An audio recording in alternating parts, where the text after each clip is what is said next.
बैसागु फैलायबाय बोथोरा सोलायबाय बैसागु फैलायबाय बोथोरा सोलायबाय दाउ खौवौ गाबफैबाय बैसागुखौ बरायबाय रोजाबहां मोसाहां आंहालाय जाथारलायबाय बैसागुनि देंखोजों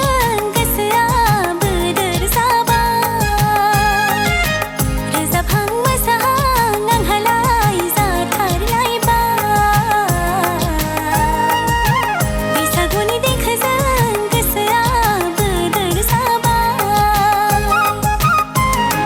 बैसागु बैसागु हाबाब बैसागु बैसागु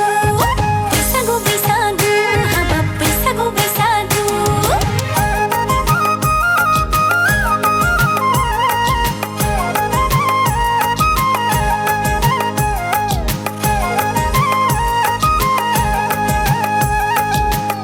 रंजासुलि गोसोआ रंजाखाङो मोसासुलि बैसोआ